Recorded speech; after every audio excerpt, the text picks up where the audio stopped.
Okay, we're back. Masters of Brickjitzu Podcast. Here we are again, but this time we have a special guest, Generic Stud. Say what's up, man? Hello, thanks for having me on. Absolutely, brother. Absolutely. Thank you so much for joining us. I'm Ninja Whip. You guys can go. Mace. We already knew each other. I'm Kyle. I'm Logan, Rick Dude. I'm Penn of Penplays. I'm Chris / Legends and Ninjago. What's up, internet? And yeah, so we're back, and we're going to be talking about a little bit of Lego and Ninjago and generic stud things. So that's always fun. Why don't you tell us a little bit about yourself, man? What you do? I'm sure everyone that watching this knows who you are. But, I'm sure as well. So my name is Generic Stud, also known as Jack, which is a little secret. I make Lego videos, mainly Ninjago, but trying to branch out a tiny bit. I just make just Lego videos generally. That's about it. Not too interesting, really. They're very interesting, considering you just got 100,000 subscribers. You want to talk about that? Oh yeah, so I think I hit 100K just before Christmas, and I think this kind of puts into perspective the crazy year I personally have had with YouTube, because at the start of 2021, my goal was 10K, which obviously hitting 100K was pretty unexpected for me, and I've been doing YouTube for like probably nearly a decade at this point on like different channels and stuff since I was like 10. All I've ever wanted to do is do YouTube, so hitting 100K was a massive milestone for me, and it's pretty. I still can't really believe it. It's a bit mad, yeah. It's funny because honestly, thank you. I remember Amazing. I found your channel when you I think you had like a month about like hitting 1K. So it's like super funny. Yeah, it's quite weird to sort of look back at like the different sort of videos I've made and things, and I quite like.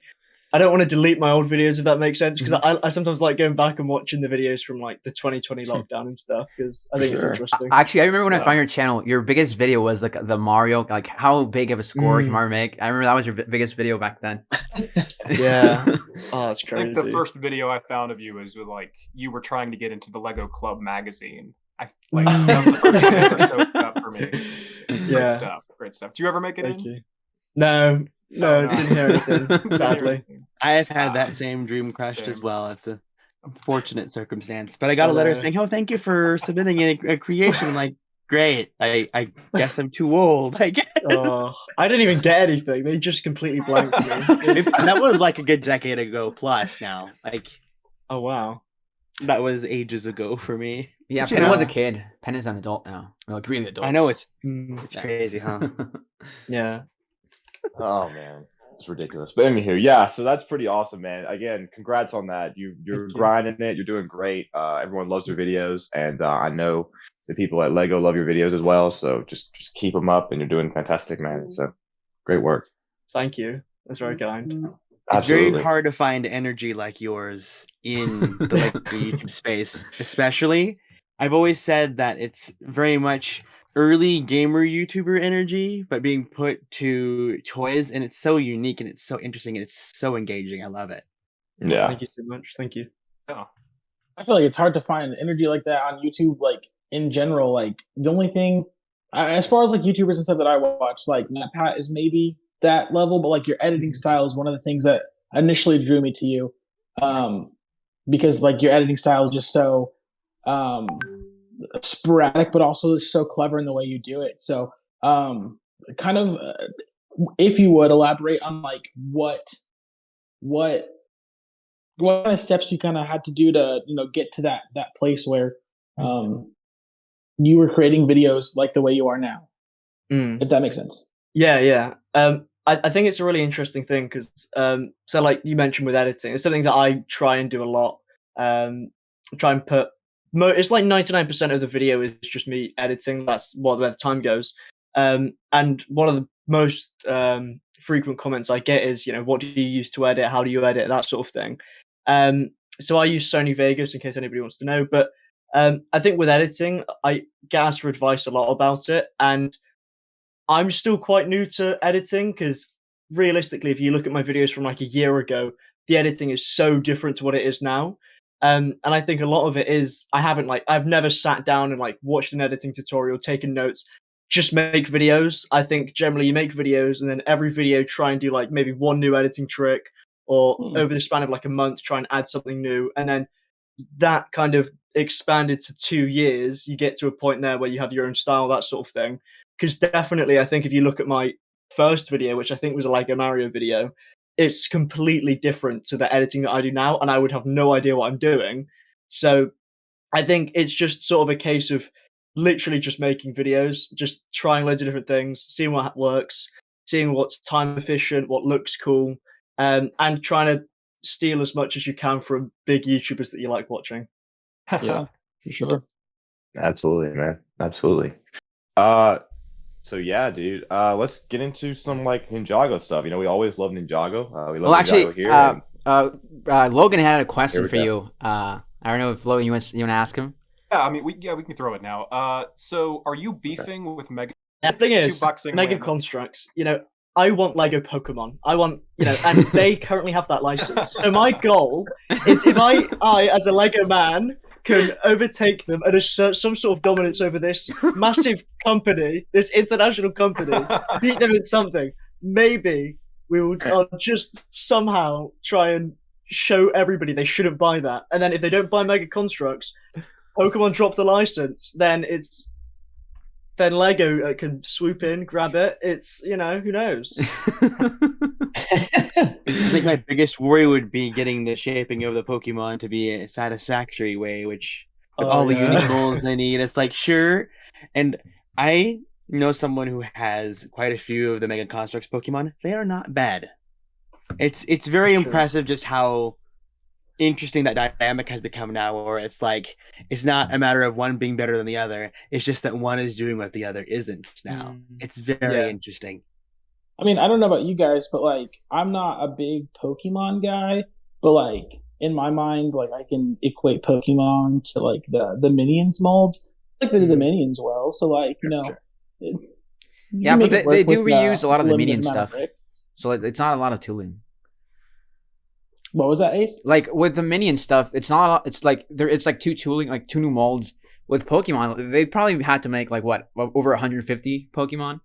It's like that's a lot of molds. I feel like that's where it gets to like the problem where like you're going to be spending like a metric crap ton. Well, they could do it like Mario, right? They could have the little blind bags, and then they could do the sets, and that's a good way to spread them out. I guess Mario doesn't really do molds though. They mostly do like blocks. Well, yeah, but and prints.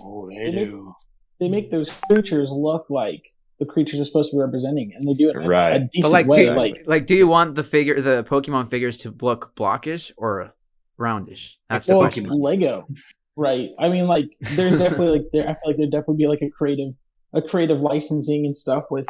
I mean, look at Mario. Mario's not a square rectangle ball with electronics in him. He's a man. I actually just had a thought that Lego could do what they did with video but make it Pokemon.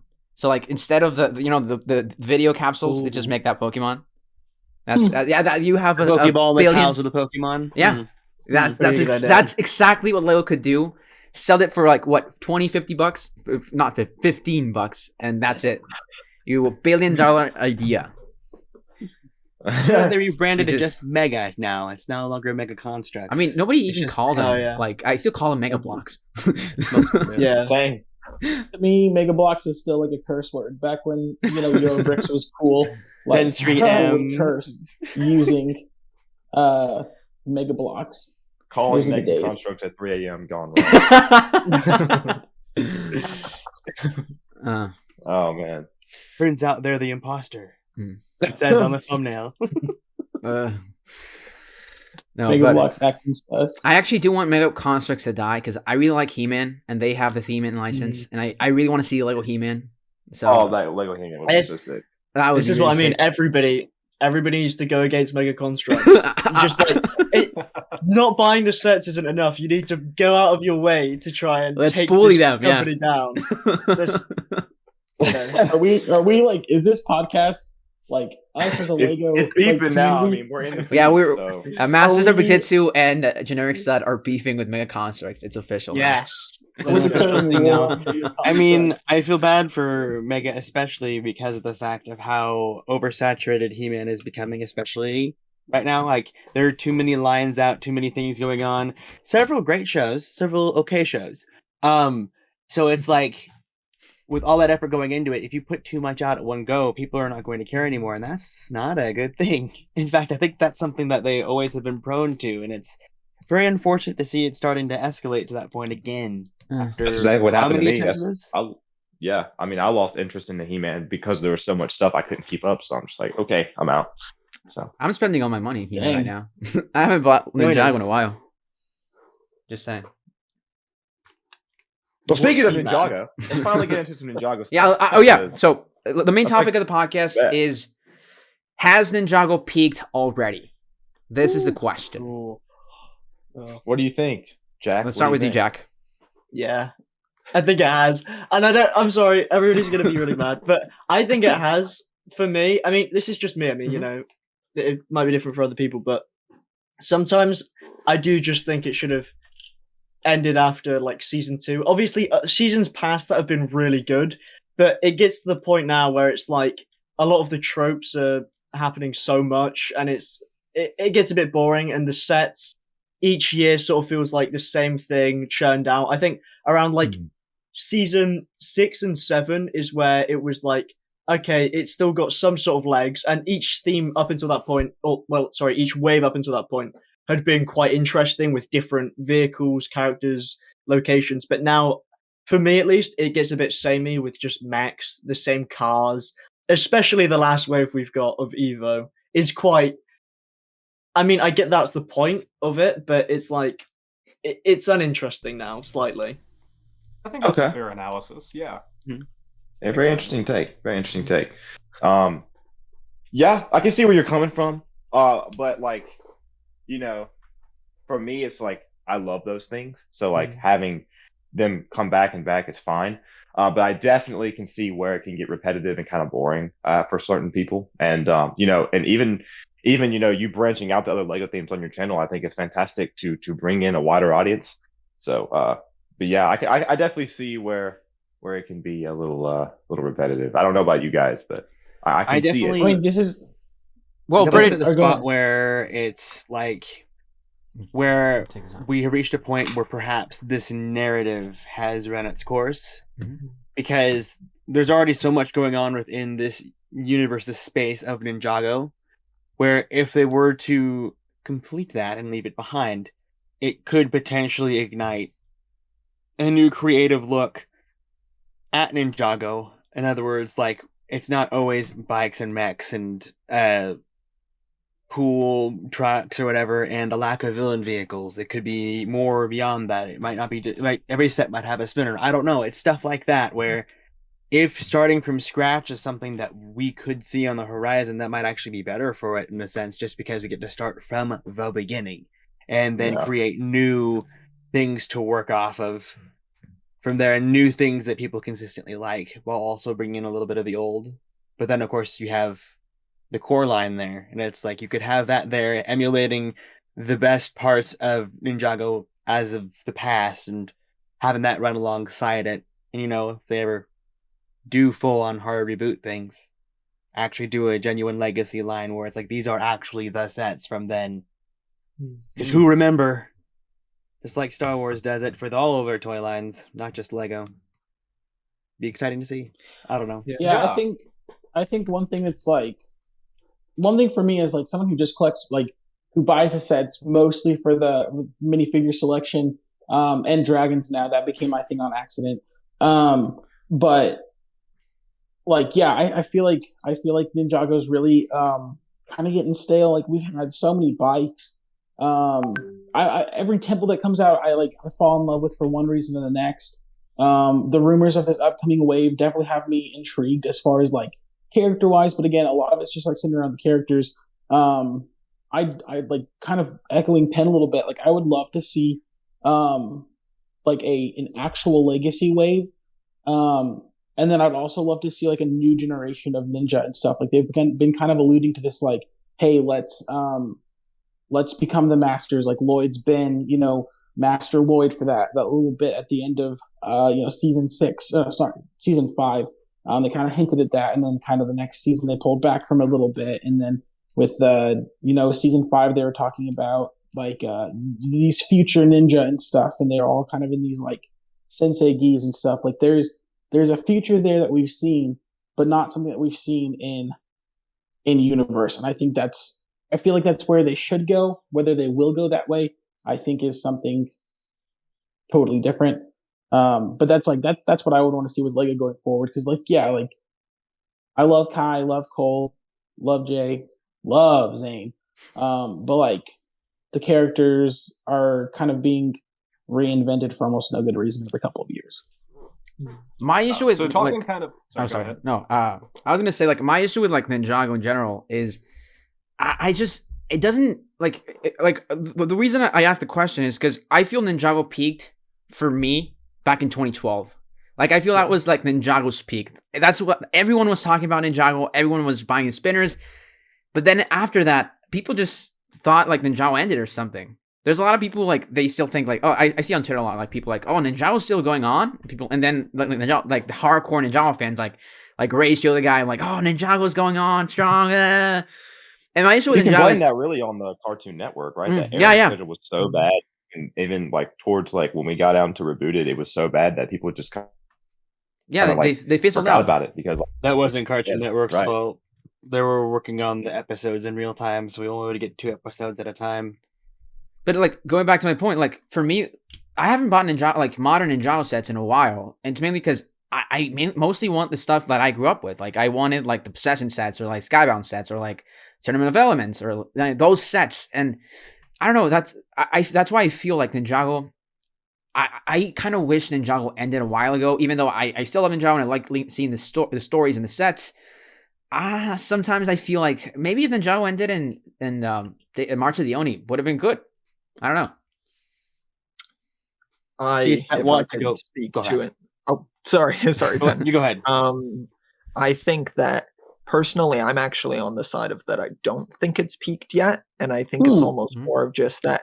I kind of like sort of the predictability of Ninjago within the context of the sets, where you sort of know that you're going to probably get a larger dojo set, you're going to get a dragon, you're going to get these typical things that you see in Ninjago, and I feel like that's almost good consumer-wise, because no matter what wave of Ninjago that you jump into, you're always going to be able to be like, here's the temple that I have, and then you see, oh, look at this different version of it.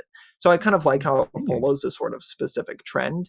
And then in terms of the actual series, I feel like Ninjago, like for me personally, my favorite seasons are like 8, 9, and 10. I like sort of that arc of Ninjago.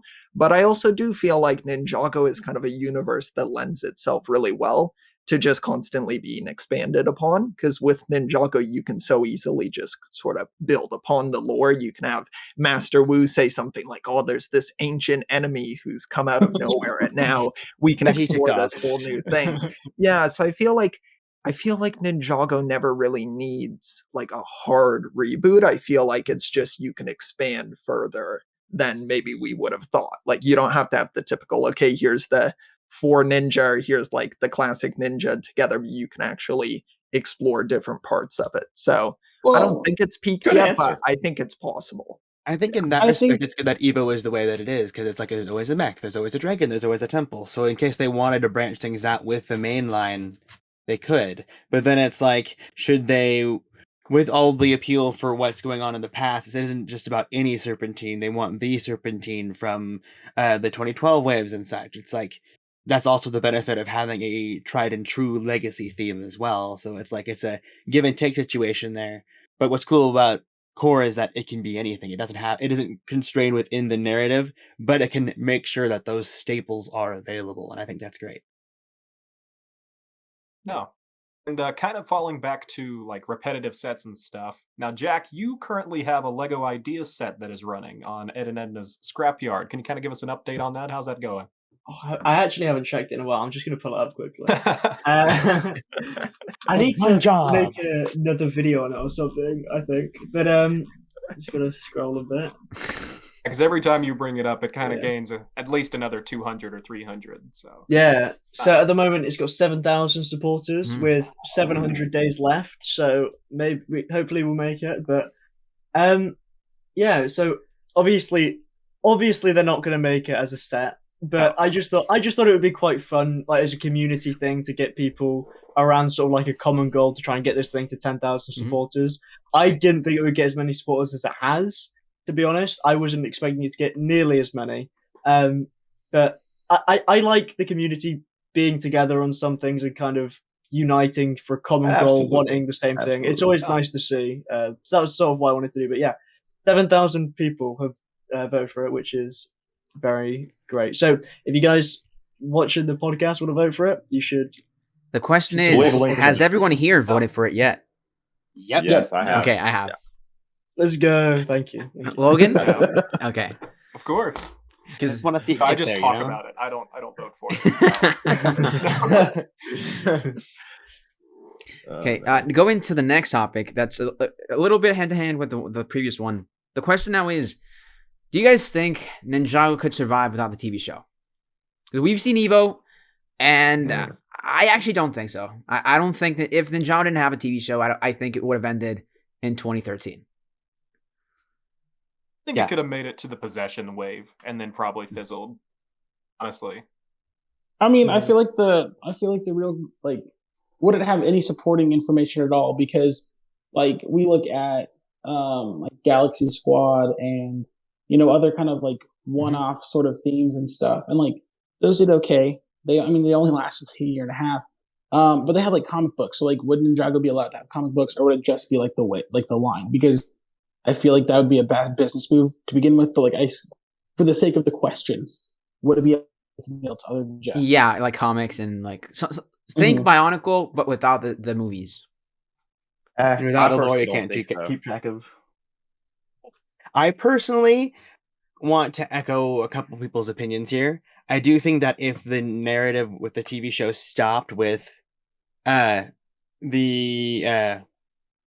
Legacy of the Green Ninja season, it probably would have lasted another 2 years or so, just because it's Ninjago into tournament of elements in possession. But with my experience having worked for Lego, one thing that's really noticeable with stuff that has TV shows that do not have their TV shows extremely accessible, they do fizzle out. I don't know if you guys have at all kept track of what was going on with Nexo Knights. But during the entire first year of its time being alive, a show, like a good 20 episodes premiered throughout the year for the show. No one had any clue that there was a show or that there was a narrative to follow. And I believe it was the day after Christmas, and Netflix decides to put up the first 2 of 4 aired seasons on, first 2 seasons, because the 3rd season was about to air, of Nexo Knights on Netflix. When that happened, traffic for Nexo Knights almost tripled in the store. It was almost impossible to keep everything in because they were only sending as many as we would normally sell based on last year's sales. And that wasn't what we were doing anymore. So people were really like, where is it? And there was, for this longest time, where there was no Nexo Knights in the store because everybody was watching the show and everybody was buying the sets. And then once the sets finally came back into the store, this is a good 2 months later, everybody's already done with the new seasons of Nexo Knights on Netflix, which weren't the new ones at all. And then the show started airing on Cartoon Network again, and no one had a clue. Because everybody's watching stuff on streaming now, which is kind of ironic considering the app connectivity of that theme. And as the year went on and on, Netflix never updated their Nexo Knights listings. And with that, the sales of the theme drastically declined per month as it went on, to the point where they made it so that the final wave, very much akin to Bionicle, was completely exclusive to Toys R Us, rip. And like people, there weren't even any announcements for it at all. Like the sets just appeared in stores. People, including myself, were taking pictures of the boxes on the shelf, having never seen them before, going, hey, these are what they look like, just because only Toys R Us would carry them and Toys R Us isn't promoting them at all. And it was this really strange scenario where, as people were moving over to streaming, less and less people were involved in Next Night's story, but Ninjago was over here constantly getting traction and excitement, and it was very, very obvious especially when a story really, really shocks and awe, it just goes for shock and awe, that was when sales would go even further. So we're talking Skybound, we're talking Sons of Garmadon and Hunted. That was a huge time for Ninjago in the store because that was consistently accessible, though with Netflix specifically, it took about a good year.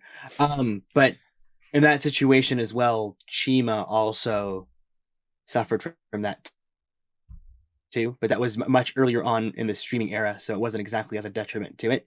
Mm-hmm. Plus, the show is an interesting one, so yeah.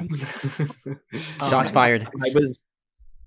I was just gonna say, I think that on that topic, I think that Ninjago could sort of survive on its own as a toy line for a bit, but I do agree that probably would fizzle out. But I think an interesting example and kind of what can give you sort of confidence that Lego probably wouldn't continue one without the other is even like Core.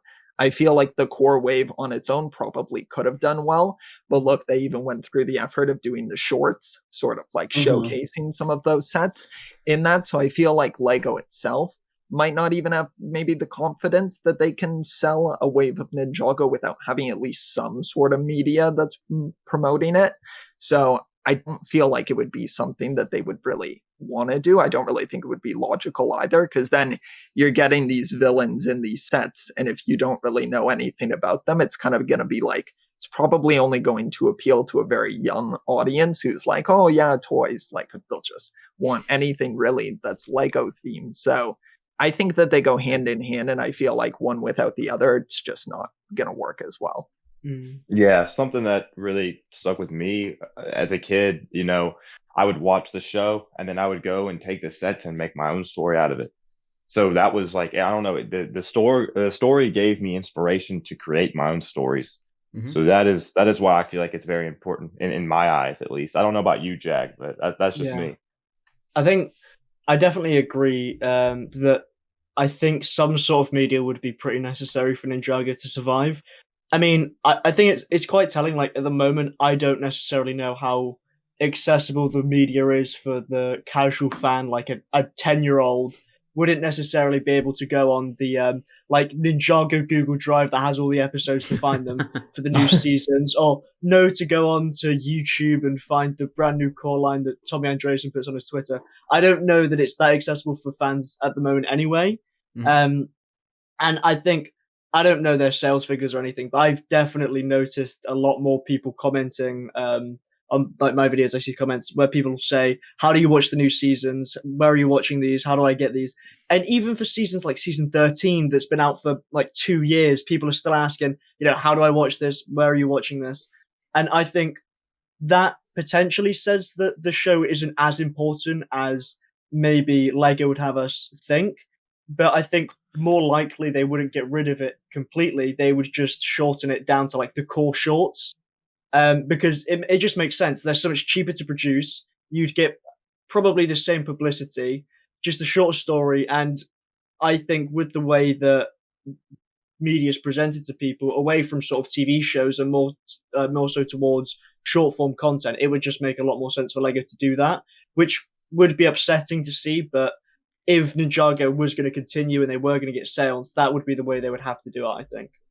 It's funny you brought that up because Hidden Side did that, right? Like they had like shorts on YouTube. Mm-hmm. Failed miserably. That's true. Exactly. That's very because they weren't like. I just feel like it's down to the marketing. Ultimately, I feel like if they were to advertise the Netflix, say, hey, like even on the set boxes. I remember when the sets back in the day were advertising like the Possession and all that had advertisements of the show on the back of the boxes or in the thing. You can catch it on Cartoon Network. Mm-hmm. We just need the advertising. Like if they were to put it in the instructions or put it on the box and say, hey, you can catch Ninjago on Netflix or something like that, that'll attract more people to go to Netflix and watch the show. But then again, you also have to realize that it also is a subscription. You have to pay for it. And there may not be families out there that can afford that. So I just feel like that's why I'm going to bring up, and always going to bring up the Lego Life, that free app that kids can download.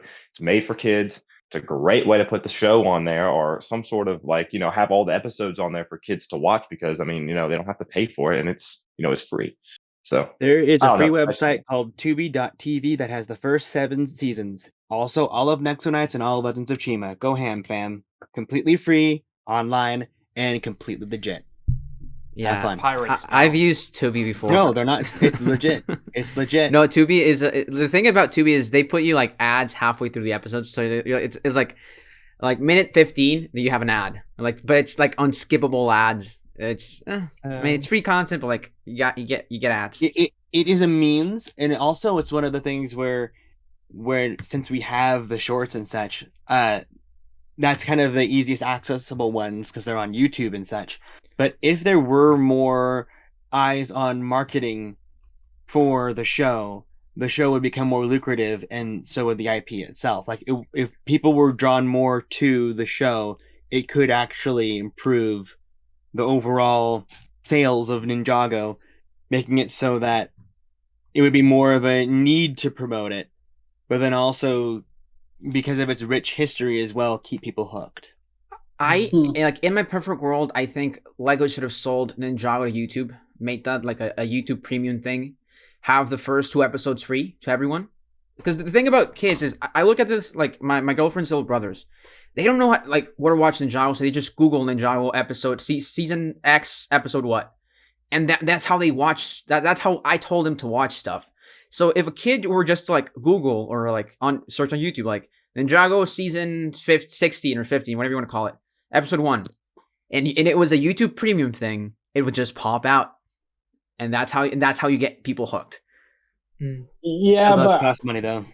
right. And I think it would be better if, like, I mean, I don't know how Lego would do this. Maybe if they just gave Ninjago a bigger budget, but like if they just ate the cost of the TV show and then just put it up on YouTube. Like, YouTube is by far the most accessible video app globally. Mm-hmm. They did that with the Island and Seabound, by the way. You could watch them for free right now via YouTube. Right. And everywhere. That's exactly what I'm talking about. Like I wouldn't. Proves it. I would want. I mean, obviously, I would buy YouTube Premium if that was the only way to watch it and like watch it at the same time everybody else is.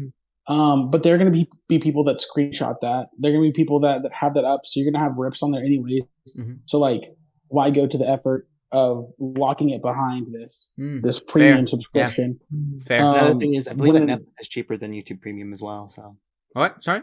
Yeah, I think that monthly Netflix is cheaper than YouTube Premium. Really? That's crazy. Yes. By about a good $2 or $3. I mean, I don't pay YouTube Premium, so I don't know. Well, yeah, exactly. I do. Like, $15, I believe. Oh my god. Yeah. Yeah. Netflix is quite a bit cheaper then. Yeah. I mean, I guess one of the issues you'd have with putting all the Ninjago episodes on YouTube would be they'd be marked as for kids. Yeah. So then it's like the money that Lego would make back on the show would be pretty much negligent. They would, they would lose so much money making the show without the sets. And also it wouldn't be able to be sent out through the algorithm to very many people. It would just be such a specific demographic, whereas obviously it's just tricky with it, really, because you can't legally, they can't have it as for everyone because they'd be taken off of YouTube and sued.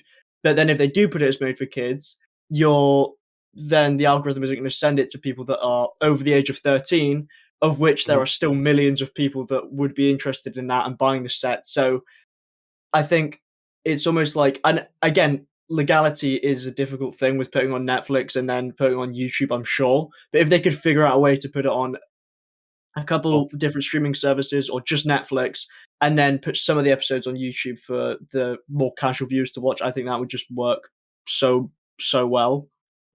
Almost like the highlight episodes from each season, like, because there's definitely skippable content every season. It's just like a matter of I mean, with it being a toy theme, like obviously you want to showcase the episodes that have the toys, the biggest and best toys, exactly. Like, so I think it's commercial now. I still think they could like post like the first episode of a season and just at the end have an advertisement to whatever it is. I think that could be like the best way, right? Yeah, just to have the first episode. Done that for the last few seasons with Cartoon Network Indonesia. They've been posting it in English. I don't know why, but it's online. I know with Monkey Kid that happens a lot, but it's like region blocked. Like Lego posts Monkey because like for some reason like they have some issue with Hong Kong, so like all the Monkey Kid episodes are are free in Hong Kong, but you have to use a VPN to watch it on YouTube. So it's like, yeah. I mean, I don't know if any of you guys know. I assume you've seen The Office, the American version, but their YouTube channel, they have one where they just post clips and they post like one every day. And that for me is like, that gets me so engaged with the show. I'm like, even though I'm not watching it on Netflix or on Amazon Prime, I'm still getting that content. And if that was a toy line, if Lego were putting out videos like the official Lego channel, Kai's Best Moments, or like different clips from the show that are funny, those would get so many views with kids. And if you're posting one of them every day, it would work so well. And then obviously you're not having the issue with posting full episodes where Netflix won't be very happy. If you're just posting small clips that are like 5 minutes long, it's just that to me would make so much sense, and I don't really understand why they're not doing that. Yeah, it's funny you say that because something like around the 10th anniversary, but then they kind of just quit at it. It's funny. They used to do. I remember the characters. Remember the little character videos they used to do, like back in the day, where they like, they had like Kai, and they would like go through the season, have like clips from the seasons, like with the character, the spotlight. Those were cool. They were. I remember very those. Cool. No, it's funny you say that, Jack, because I remember the Office clips got me into the show. So like, I would say that it is true. Like if they just made like episodes like Kai Best Moments season X, that would bring in more traction. Because the issue I see with Ninjago nowadays is Ninjago just has an older audience, but it's still made for kids. Like if you go on the fandom, it's mostly like above 14, 15-year-olds. And I see, like, I look again, going back to like my nephews, they're not really into Ninjago because for some reason they're just not into it.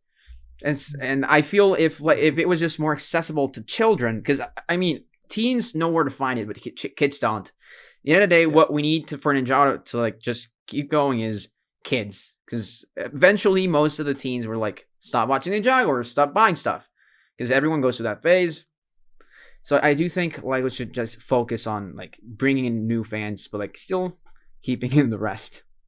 I feel that's something that could come with an overall modernization of Lego's overall marketing, which is something that I personally feel it desperately needs. I mean, speaking of marketing, if I may say so, Jack, this is a bit of a random question, but kind of pertaining to the whole idea. What made you do this? What brought you to the decision? Excuse me. Of using a Lenny face as your profile icon? I don't know. I mean, I think I got the name first, Generic Stud, and I just thought, what's the most overused sort of emoticon that everybody would know? And it was that. It's something quite simple that I think is recognizable, that sort of thing. That was the main reason. And also, it's just everybody knows what the Lenny face is. It's like, it's recognizable. People use it all the time. Yeah. Interesting. Very nice. Interesting. Simple story, but means a lot in the end. I love that. I love that. Yeah. Simple but effective. Yes. Okay. Very much so. Now jumping on to the next topic. And I mean I discussed this with the guys, but I've never talked to you about this. Would you mind if Ninjago changed its art style to 2D? Like, would you mind a full Ninjago season 2D animated? Because I personally wouldn't. I think Ninjago's like aesthetic is 3D, but I've seen a lot of people push like, oh man, I'd love to see Ninjago do more 2D stuff or like full 2D Ninjago season. And I'm like, no, Ninjago's like 3D stuff.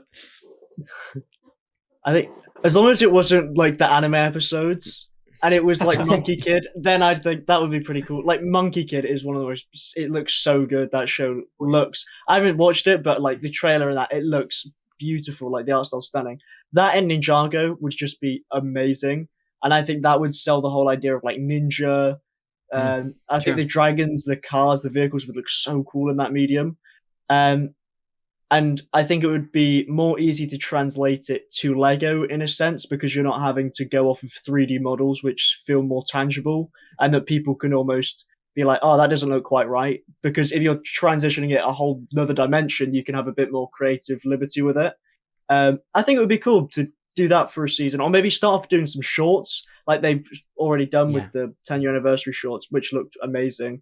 Do that for maybe like some canon stories that were just kind of like sides of like Garmadon and Wu. Maybe that would be interesting, like those books made into 2D animated shorts, I think it might be interesting to start. But I think it would be really good. Yeah, I was gonna say spin-offs. If we were Yeah. gonna go any direction, this spin-off that uses the 2D animation would be really, really compelling Yeah. if they don't want to fully commit that with the full series. I personally have felt that since the company that's currently doing Ninjago previously did Lego Elves, that the art style that they have is a little bit, it isn't as striking as you would expect from a show for Ninjago, but for it being the occasional episode to show off flashbacks or whatever, I think it's a fun thing though. But I wouldn't want a whole series like that specifically. I don't know. I don't know. Maybe I think the 2D style is so Monkey Kid. I don't know. I would feel odd seeing like full Ninjago seasons or episodes in that style. Because when I think Ninjago, I always go back to like seeing that like for the first time the tornado creation, like seeing how that moved around the underworld. But rest of you guys, how do you guys feel? I mean, there are like typical animations that are 2D, 3D hybrid, similar to like the Gold Rush Legacy Reimagined short, which has like incredible animation. I would love to see that. So I mean, like there's no restriction. Like back in the day, there would be more like restriction when it was like hand-drawn 2D, but now that we're moving into like stuff like Flash animations, things like that, I think there's a lot more opportunity to be able to express more in 2D than you actually could in 3D, because 3D you're kind of restricted to, well, how does this bone move still looking natural? So would you want Flash Ninjago though?